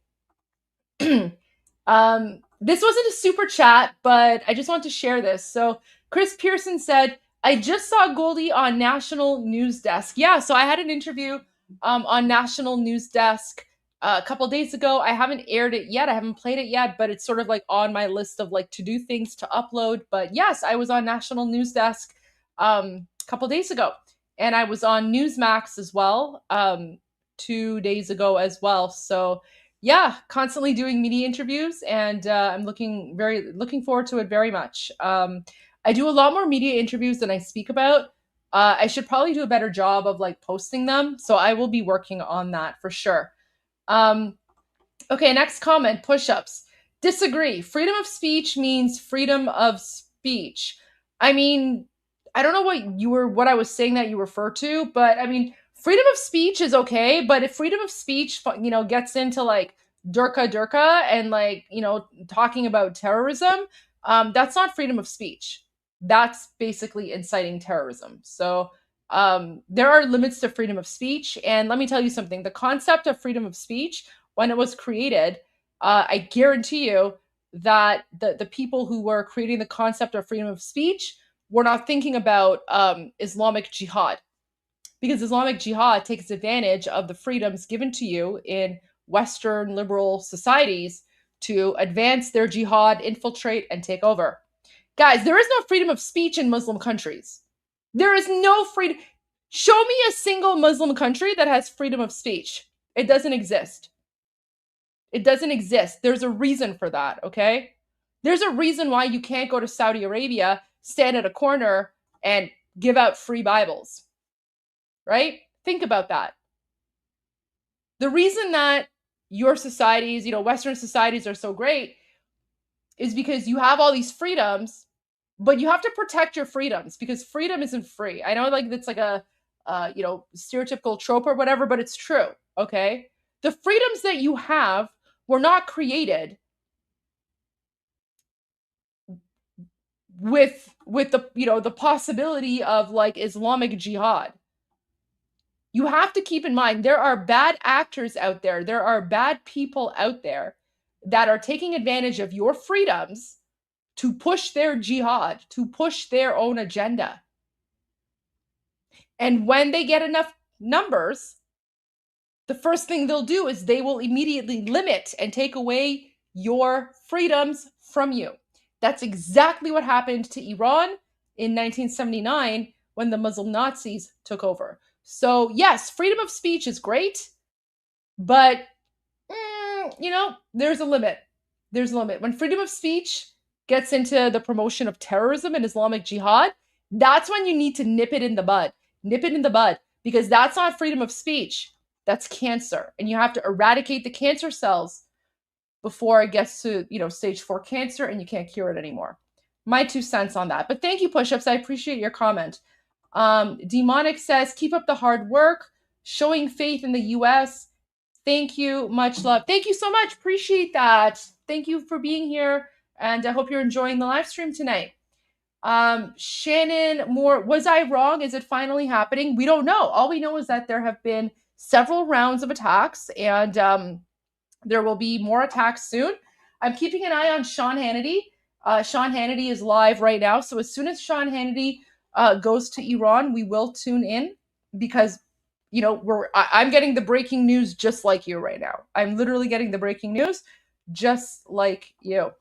Texas Trucker says, President Trump talked about a signing in a couple of days. Last week, Prince Reza mentioned last week that he would be there soon. Correlation? Maybe, maybe not. We don't know. I mean, soon, we don't know the actual day. We don't know the actual day. But I mean, there could be something happening. We just don't know. But what I do know is that whatever calculations President Trump was making with this attack by the Islamic regime against the US military, those calculations have changed significantly. Because even Marco Rubio said a few days ago, it would be stupid for any country who's shot at not to shoot back in return. So, I mean, it could be a correlation. I have no idea. It is an interesting theory, and let's keep an eye on that. But what was very interesting to me is earlier when we were watching Jesse Waters live, the person that he brought on and he was interviewing and speaking with said that the Iranian people need a national referendum. That's literally the messaging of His Royal Highness King Reza Pahlavi. So let's see what happens. Sharon says, we need assurance that His Royal Highness Pahlavi has the best security available when he returns to Iran. Listen, I 100% agree. 100% agree.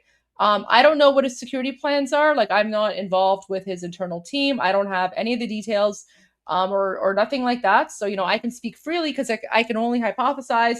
I mean, I would assume that when, you know, if and when he goes, they're going to make sure that there's like a high, you know, security detail. You know, there might be other countries assisting with security. Who knows? But yeah, like, I agree with you. We have to make sure that when he goes, that he has top level security with him on that. So, all right, I'm keeping an eye on Sean Hannity, but it seems like they're not going to Iran anytime soon. But we'll go there. We'll turn to Sean Hannity as soon as he goes to Iran. Shannon Moore is referring to, oh, you're speaking about that Durka video. Yeah. It says we put the miss in missiles. Oh my gosh. That's like an insult to miss. That's kind of funny though. Oh, Evan Christensen is here. Wow, it's pretty late. It's pretty late in Norway right now. But thank you for being here. So Evan Christensen says, Durud, I come with the greatest gift a Norwegian can give, bragging rights. Iran had 3 reigning queens. Did you know Norway only have had 1? Yes, that's true. So the ancient Persian Empire, you know, modern day Iran is a continuation of the Persian Empire, right? Because Cyrus the Great founded the Persian Empire, which is now Iran. So, you know, myself and others were all descendants of Cyrus the Great, all the same civilization and lineage. And yes, when Cyrus the Great founded the Persian Empire, he pretty much invented the concept of human rights.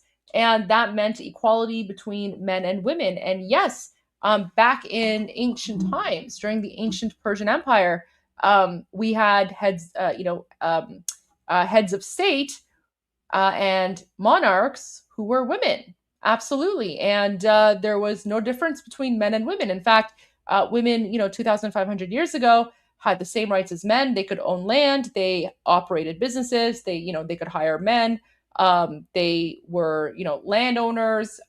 Guys, women, even like the Persian Empire literally invented the concept of, what's the word I'm looking for?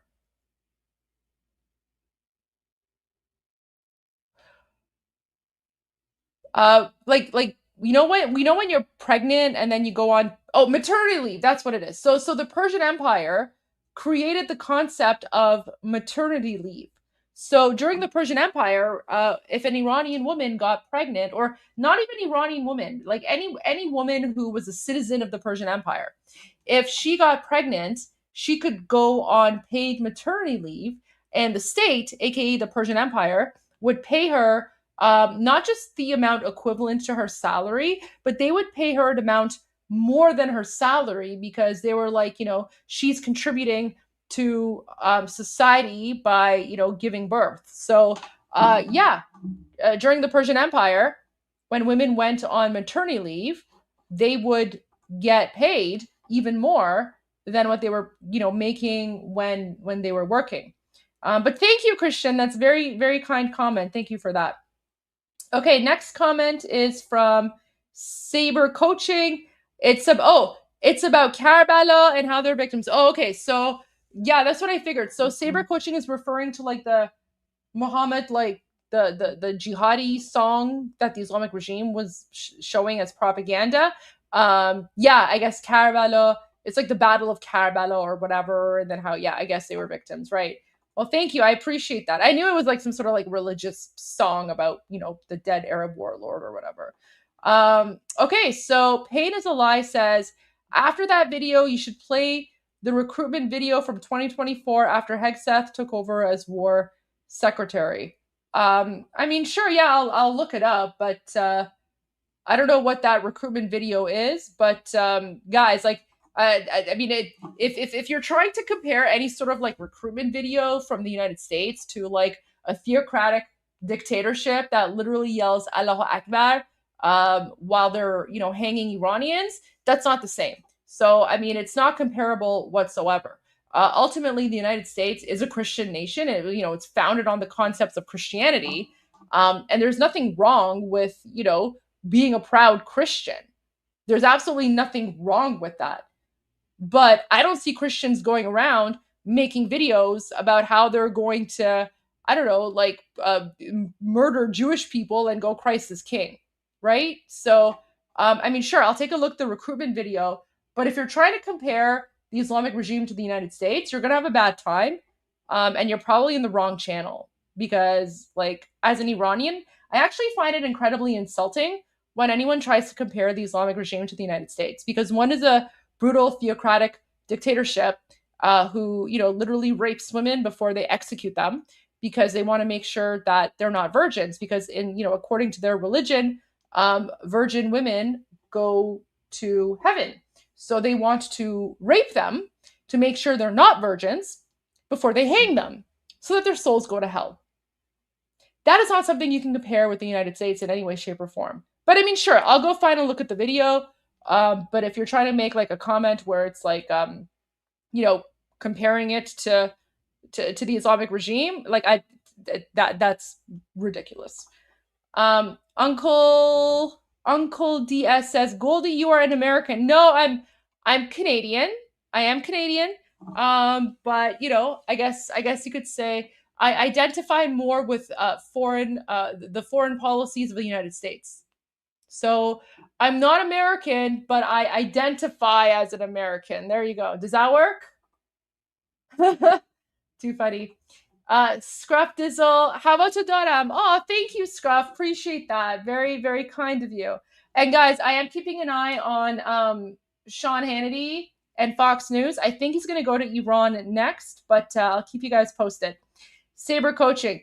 June 25th is the 10th day of Muharram. Oh yeah, Ashura, where Hussein was martyred in Karbala.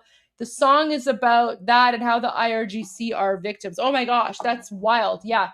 Guys, the Islamic regime are not victims. Saber, thank you so much for translating. I appreciate that. So yeah, the Islamic regime are not victims. They're literally the terrorists. But that's what they do. They just have this like victimhood mentality. And then they're like, la, la, la, jihad, right? Which is just, it's crazy. These people are literally insane. Thank you, Saber. I appreciate your translation. Next comment from Mark Dennis Fritz. The truth shall set us free. Thank you for sharing truth. Goldie Ghamari Aziz. Oh, thank you. God bless you always. Payanda Iran, Javid Shah Reza Pahlavi II. Oh, thank you so much, Mark. Really appreciate that. And we have Grace. Oh, sorry. Garen. There's freedom of speech, and then there's freedom of speech while there's a gun pointed at your head. Yeah, I agree. And then KP says, Goldie, I'm so happy for Armin. He has been on Paramount Tactical for 2 hours so far. Greg has a huge audience. Oh, I'm so happy to hear that. I hope Armin's enjoying his time there. Yeah, I was on Paramount Tactical, I think like a month or two ago. And yeah, it was fun. I enjoyed that. And I'm glad that Armin's there. Because after my interview, I recommended Armin to them. So I'm good. I'm so glad he's having a good time there. Thank you for giving me the update. I'm sure Armin will tell me all about it tomorrow. Okay. And then our final super chat. Milak Bey says, have you been to Persepolis? My dream is to visit with my wife when Iran is free. Yes, I've been. I visited Persepolis.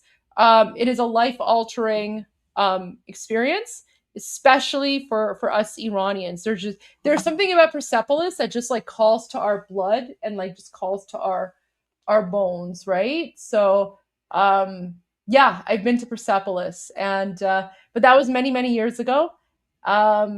I really want to go back. When Iran is free, Persepolis will be one of the first places that I visit, because I just, yeah, the Persepolis is basically the heart of the Persian identity and civilization. And the tomb of Cyrus the Great is there, so I definitely want to go there so I can pay my respects once again to Cyrus the Great. Billy Cunningham sent a sticker with sent a comment with a bunch of emojis. Thank you, Billy. Appreciate that. So salute, fire, strength. Thanks, fist pump, 100. Thank you, Billy. Appreciate that. All right. Okay. Oh, you know what? Just in time. Look at this. Wait. Oh, no, not yet. 75% of the vote. Also I thought it was breaking gonna go to tonight, Iran. the U.S. launched a new round of defensive strikes against Iran earlier There we go. today after an American Apache helicopter was taken down by an Iranian drone last night over the Strait of Hormuz. President Trump announced in a Truth Social message earlier that the U.S. would respond to that attack. A few hours later, the military did just that. Here is one interesting detail from the attack last night. The crew of the downed helicopter was almost immediately rescued by a self-driving drone boat, likely the first time that has ever happened. And with the details from Washington, D.C. tonight is our very own Jennifer Griffin. Jennifer, glad they're safe, number one. The president did promise he would strike them back hard, and apparently he did. That's right, Sean. CENTCOM has just announced that the airstrikes targeting Iran have ended for now. 20 targets in total were struck. The strikes began at 5 p.m. Eastern. The initial targets included air defense systems and radars. Explosions have been reported at least 6 sites on Keshem Island, over Bushehr, Hamadan, and in Iran's port city of Sirak, near the mouth of the Strait of Hormuz, wow. and also Bandar Abbas, one of the main oil terminal port cities. CENTCOM called the strikes defensive and proportional. Iran's deputy foreign minister claimed that Iran had not fired any drones in the past 24 hours, but a senior U.S. official tells Fox it was an Iranian Shahed drone that shot down the U.S. Apache helicopter that had 2 Americans on board near the Strait of Hormuz yesterday. U.S. officials are not certain the Iranians meant to target the American helicopter, but say it doesn't matter because they saw Iran launch multiple drones at that time over the strait, targeting vessels in the international corridor. The 2 U.S. airmen were rescued by a Corsair, a 24-foot autonomous surface vessel with a 1,000 nautical mile range and a 1,000-pound payload capacity, built by Saronic Technologies. This is the first time the U.S. military or any military has used a sea drone to find and rescue stranded airmen at sea. Task Force 59 is the Navy's first operational AI and drone task force. It was established by Admiral Brad Cooper in 2021 when he was head of the 5th Fleet. The downed crew climbed aboard the sea drone after spending 2 hours in the water. Hours earlier, an American F-18 Super Hornet fired missiles into the engineering and steering compartments of an unladen oil tanker in the Gulf of Oman to stop it from heading to an Iranian port. 24 stranded Indian crew members had to be airlifted to safety by Omani naval helicopters. Sean, Iran's foreign minister just issued a new statement vowing no attack will remain unanswered. Quote, leave our region if you want to be safe. History of the Persian Gulf, he said, has many chapters on dire fates of intruding outsiders. Sean? The Islamic regime is the outsider. Tonight. Thank you for They're that report. the outsider. Here now with more thoughts on tonight's breaking news. The senior fellow at the Hoover Institution, author of a brand new book is coming out, Counter Revolt.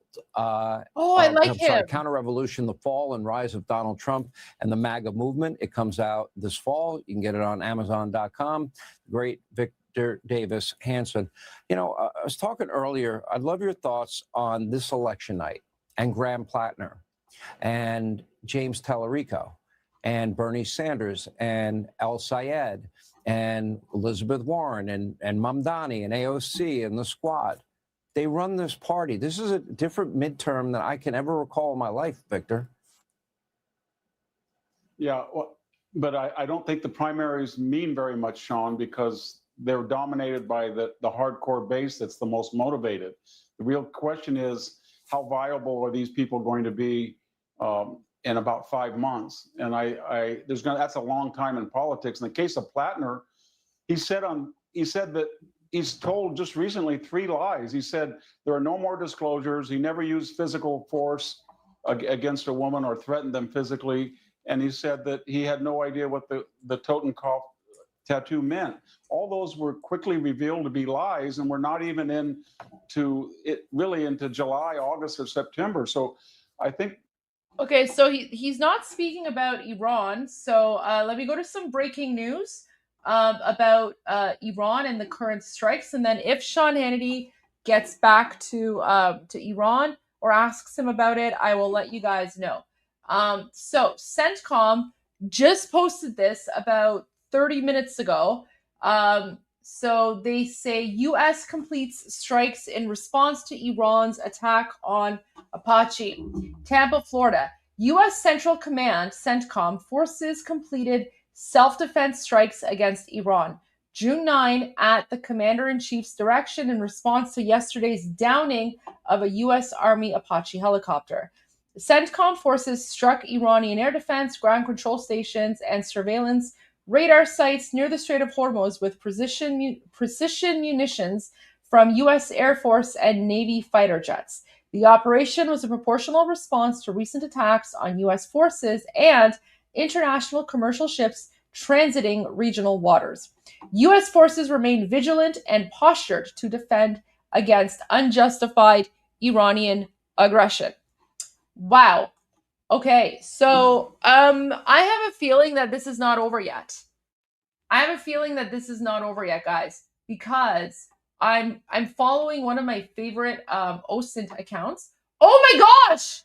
Whoa! He just posted this a minute ago. Blasts heard in Bahrain. Whoa! Okay, guys, so it seems like the Islamic regime. Look at this. The Islamic regime has already retaliated.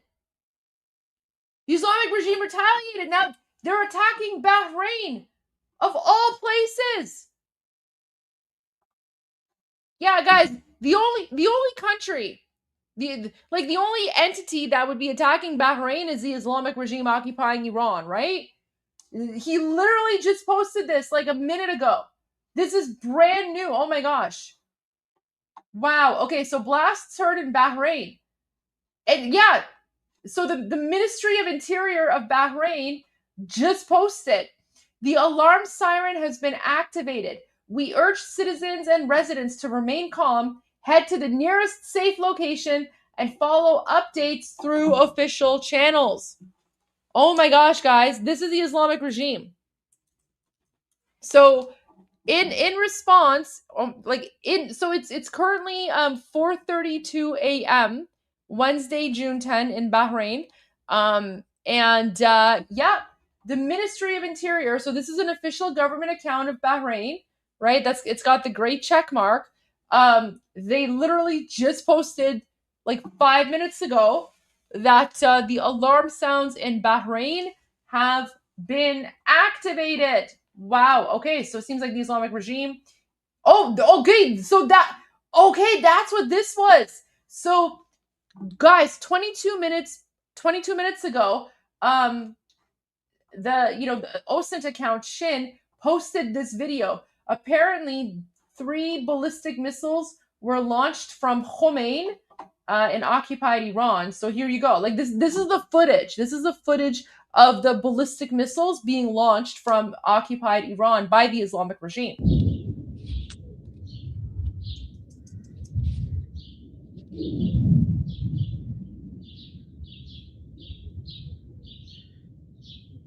Wow. So I mean, you see them more at the beginning, right? So you see like the 3 ballistic missiles being launched. That was 22 minutes ago, and then 4 minutes ago, Bahrain confirms that the alarm siren has been activated. So I mean, I don't know, but I would assume that these missiles that the Islamic regime launched were probably headed towards Bahrain, right? And let's see what else he has. Islamic regime, a UAV was shot down over Jam in Bushehr province. IRGC claimed the downed UAV was Reaper. Yeah, sure. U.S. completes strikes in response to Iran's attack on Apache. You know what's interesting? As soon as CENTCOM puts out a post that they've completed their strikes, the Islamic regime starts up again. And then there's this thing. I don't want to share his the comment, but he's like whatever these are. So apparently this is footage of something being blasted out by the Islamic regime, but even Shin doesn't know what it is.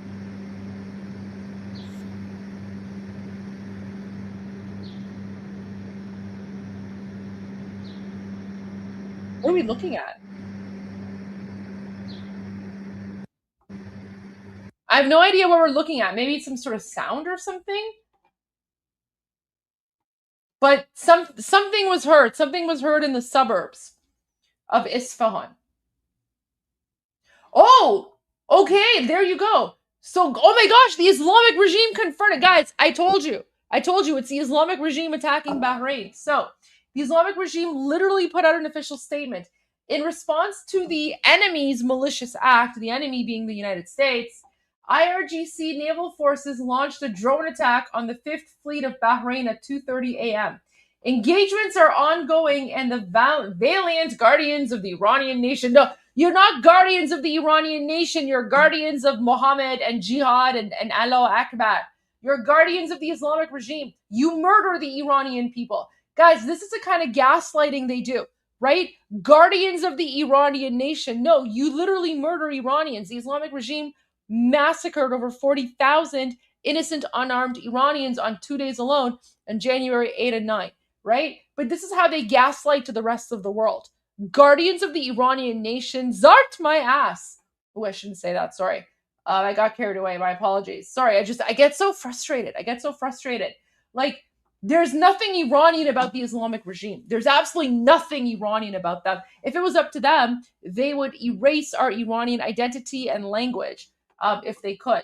So, the guardians of the Iranian nation are responding to the enemy's aggressions. Should these provocations persist, more severe responses are imminent. Guys, I want to see what these more severe responses are. I really do. I really, really do. I really do. Right? I want to see this. Like, this is wild. This is like, guys, this is what we call like they're basically they're hoping that President Trump does not call their bluff. They're hoping that President Trump does not call their bluff. So, in my opinion, the only way that the United States should respond is by calling their bluff and by destroying them, eradicating them, get rid of them. Because we're not dealing with a normal, rational, logical state actor. We're dealing with a terrorist organization that has literally been chanting death to America for the last 47 years. A terrorist group that is stuck in the 7th century. A terrorist group that literally murders the people that it has been holding hostage for the last 47 years when they speak out. People in Iran are beaten to death and hanged for the crime of posting on social media. Because if you post on social media and you criticize the Islamic regime calls that waging war against Allah. Allah being their God, right? Their deity, their, whatever. So any Iranian who speaks out against the Islamic regime is waging war against Allah, and they're brutally executed. Welcome to the last 47 years of occupied Iran, where anyone who speaks out is waging war against Allah. Do you think that's a regime that can be negotiated with? Do you think that's a regime that you can rationalize with? Do you think that's a regime that you can actually trust to sign any sort of deal? Because let me tell you something. If their lips are moving, they're lying. And the Islamic regime is like a cancer. You leave one of them alive, even if you leave one of them alive, the cancer will come back. And it will come back stronger than ever. Think about that. What's the best way to cure cancer? You cure cancer by getting rid of the tumor. You cure cancer by getting rid of every single cancer cell in the body. That's the exact same thing with the Islamic regime. Iran, my beautiful birth country of Iran, is currently in stage 4 cancer. Iran is fighting for its life because the Islamic regime has taken over. And the only way to cure the problem, the only way to make Iran great again, is to get rid of that cancer. All right, let me go to a few more of your super chats, and then I'm going to call it a night. Wait. Oh, no, that's something else. All right, I thought it was a breaking news alert about Iran. It was not. But that's pretty much it. Let me just go to your last super chats, and then I'm going to call it a night, but I will see all of you guys tomorrow. Pain is a lie. Not a comparison, simply a more positive and patriotic ending to ideology propaganda. Okay, fantastic. Thank you so much for clarifying. I will definitely look into that Pete Hegseth video. Actually, that could be a very good opportunity to compare and contrast the two. So thank you for that. I will look into that, and I think that's going to be a great learning opportunity to, show like what a normal country does, like the United States, versus, what a totalitarian Islamic dictatorship does, like the Islamic regime. Thank you.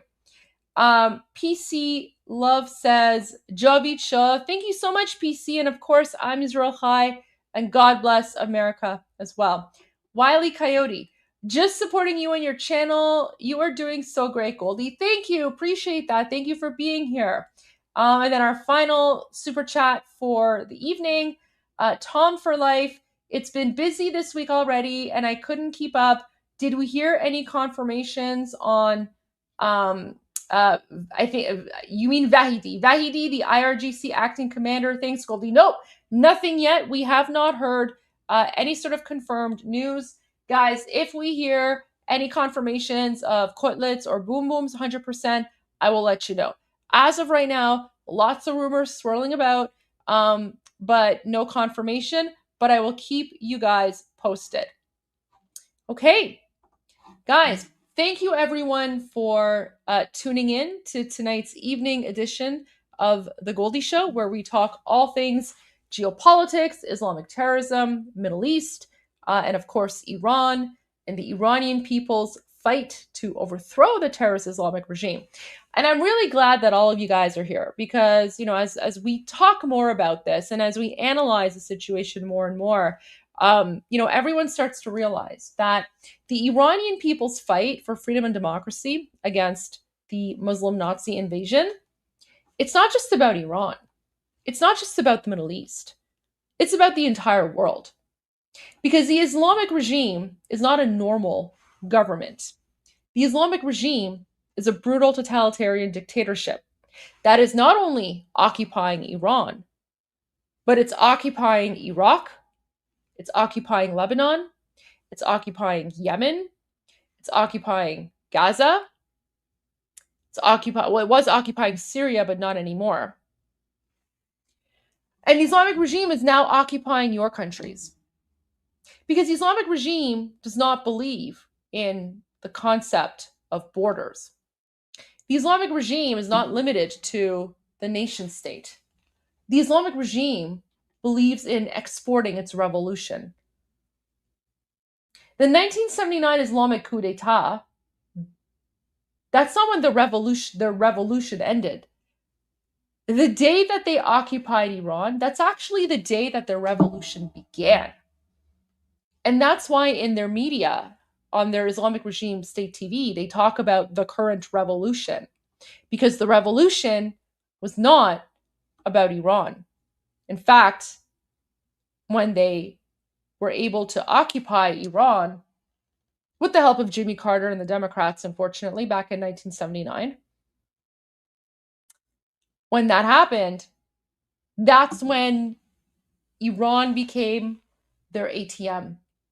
That's why they're willing to murder Iranians. That's why they have been murdering and oppressing hundreds of thousands, if not millions of Iranians for the last 47 years. Because they are willing to stop at nothing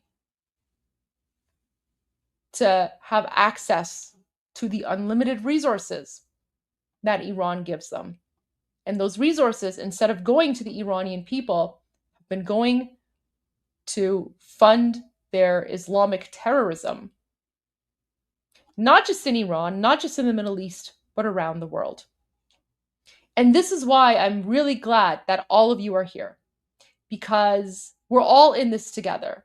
And a free Iran is not only good for the Iranian people, but a free Iran is also good for you. And it's good for the future of your countries and the future of your children. Thank you, everyone, for tuning in. I will see all of you tomorrow. As always, I'm Goldie Ghamari, former politician, current geopolitical commentator and analyst, and you have been watching The Goldie Show. And as always, you know what I'm going to say, and now you know. See you guys tomorrow.